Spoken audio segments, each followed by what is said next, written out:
বহুবার মরার পরে আমি যখন জীবিত হয়েছি আমার মনে হচ্ছে মৃত্যু ইজ ওকে। বহুবার মরার পরে মানে? মরার পর মানে আমি লাইফে 5 বার মারা যেতে পারতাম। This is my six life. মানুষের কথার কারণে আমি মরে যেতে চেয়েছিলাম। আমি রেল লাইনে দাঁড়িয়ে গিয়েছিলাম 2 ঘন্টা। ও মাই গড, 2 ঘন্টা আমি মানে দাঁড়াইছিলাম। আত্মহত্যা? আত্মহত্যা রেল লাইনে? রেল লাইনে। সো আমি রেল লাইনে দাঁড়ায় আছি, আমি মারা যাবো ডিসিশন নিয়েছি। কারণ কি, মানুষ আমাকে বলে আরে ও তো দেখতে ভালো না, আফ্রিকান, উগান্ডা, এরকম কণ্ঠ ভালো না, ছেলেদের মতো ভয়েস ঠিক নেই।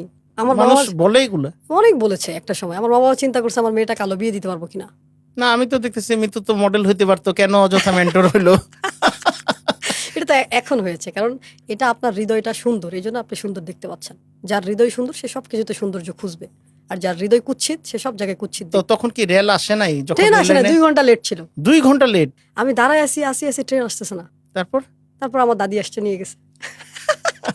আমি বেঁচে গেছি। আচ্ছা, ওই 2টা ঘন্টা কি ভাবনা ছিল তখন? ভাবনা ছিল এই পৃথিবীর মানুষ আমাকে ভালোবাসে না, মানুষ আমাকে পছন্দ করে না। আমার মা আমাকে অনেক গালি দিয়েছে। তো পরে দাদি এসে বুঝাই টুজাই নিয়ে গেছে নাকি? জোর করে নিয়ে গেছে, জোর করে? লাঠি নিয়ে আসছে মারার জন্য। মায়ের ভয় কে না পায়? মায়ের উপর কোনো ওষুধ আছে? তা ওইটা একটা অ্যাক্সিডেন্ট ছিল, যদি ওইটা- লাইফে ওই সময় চলে যেতে পারতো। ওই সময় আমি চলে যেতে পারতাম। আচ্ছা, আরেকটা? ছোটবেলায় একটা 5 বছর বয়সে ডুবে গিয়েছিলাম নদীতে। নদীতে? হ্যাঁ, আমার পরে কি ফুফাতো ভাই আমাকে তুলেছিল আর কি। তুলে আনছে? ওইটা Okay, একটা এটা বেঁচেছি। একটা। আমি ব্রেন স্ট্রোক করেছিলাম। আমার পুরো ডান পাশ প্যারালাইজড হয়ে গেছিল। আমি কথা বলতে পারতাম না। খাবার চাবাইলে খাবারগুলো এই যেটা ওই যে মুখ বাঁকায়া গেছিল, মুখ বাঁকা হয়ে গেছিল, একটা চোখ বড় চোখ হয়ে গেছে, ইয়া হয়ে হ্যাঁ। গেছিল, এটাকেও একটা স্ট্রোক বলে। এটা ব্রেন স্ট্রোক ছিল। হ্যাঁ, ব্রেন স্ট্রোক। পরে ডাক্তার বলছিল যে কিছু ভ্যাকসিন দিবে যাতে করে আমার বাম পাশটা ঠিক থাকে। আমার বাবা রাজি হয়নি। তারপরে অনেক ট্রিটমেন্ট করা হয়েছে, কবিরাজি ট্রিটমেন্ট করে আল্লাহর রহমতে সুস্থ হয়ে। দেন হচ্ছে আমি যখন রোহিঙ্গা ক্যাম্পে কাজ শুরু করি 2019 সালে, আমি সাগরে ডুবে গিয়েছিলাম। সাগরে? হ্যাঁ, কক্সবাজার সুগন্ধা বিচে আমি ডুবে গিয়েছিলাম। আমরা 8 জন একসাথে ডুবে গিয়েছিলাম আমার টিমের।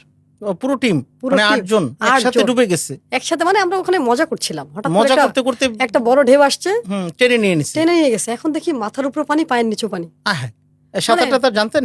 অবশ্য সাঁতার- সমুদ্রে সাঁতার জেনে লাভ হবে সাঁতার না। আমি তো সাঁতার তো আমাকে তো নামতে জানি নদীতে, ওই যে ডুবে গিয়েছিলাম। হুম, আমি তো পানি ভয় পাইতাম। হুম। ওরা আমাকে জোর করে নামাইছে। আমি বলছি প্লিজ আমার নামায় না।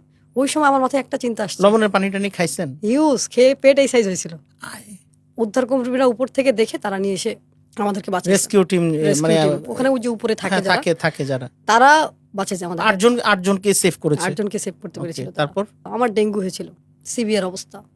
মানে এমন একটা অবস্থা আমার। ডেঙ্গুতে অনেক মানুষ মারা গেছে। হ্যাঁ। গত 2 বছরও প্রায় লাখখানেক হুম। মানুষ আক্রান্ত হয়েছে, হাজার হাজার মানুষ মারা গেছে। মজার বিষয় হচ্ছে কি, মানে ডাক্তার চিন্তা করেছিল আমি সার্ভাইভ করব না। আমার হাজবেন্ডকে হয়তো সেই কথা বলছে। আমার হাজবেন্ড, যাকে আমি ফোন দিলে কাজ করে, সময় দিতে চায় না, সেই লোক আমার হাত ধরে 3 দিন বসেছিল কেবিনে। আমি তখন বুঝতে পারছি আমার নিশ্চয়ই ডাক চলে আসছে। কারণ এই মানুষ যাকে ফোন দিয়ে আমি কাজ করতেছি, পরে ফোন দিচ্ছি, সেই লোক আমার হাত ধরে 3 দিন, সে অফিস করেনি, কিচ্ছু করেনি, বসে আছে, আমাকে খাওয়াচ্ছে, ইয়ে করতেছে। আমার পাশের বেডে যে ছিল তার অবস্থা ভালো ছিল। আমার প্লাটিলেট 5000 ছিল, 5,000? একেবারে কমে গেছে, মানে মারা যাবো। 1.5 লাখের উপর থাকতে হয়। মানে খুবই বাজে অবস্থা। শুধু মানসিক জোরে আমি কথা বলতে পারছিলাম। I am mentally very strong. So ওইটা যেটা হয়েছিল, তখন বেঁচে গেছি। আমার পাশের বেডে যে ভালো ছিল সে মারা গেছে। যে ভালো ছিল সে মারা গেছে, আপনি বেঁচে গেছেন। আমার মনে হয় যে আল্লাহ ওর আয়ুটা আমাকে দিছে, যে যা তুই কিছু একটা করে খা। এই যে এটা একটা ইনসিডেন্ট। তারপরে আবার মানে আমার পায়ের উপর দিয়ে গাড়ি চলে গেছে। পায়ের উপর দিয়ে গাড়ি হ্যাঁ। চলে গেছে? মানে অ্যাক্সিডেন্ট কোথায়? করতাম আর কি, রাস্তায়, এই যে মোহাম্মদপুরে। ঢাকা মোহাম্মদপুরে? হ্যাঁ, আমি ভেবেছি যে আমি হয়তো মানে গাড়িটা আমার উপর দিয়ে চলে যাবে, এরকম মনে হয়েছিল। আমার পায়ের উপর দিয়ে চলে গেছে, বেঁচে গেছি। এরকম অনেক হয়েছে। এটা 5 বার আমি বলি, এটা যে কতবার একমাত্র আল্লাহ জানে। বহুবার আল্লাহ মনে করছে যে না তোর এই পৃথিবীতে থাকার দরকার নেই, আবার মনে করছে না তুই থাক।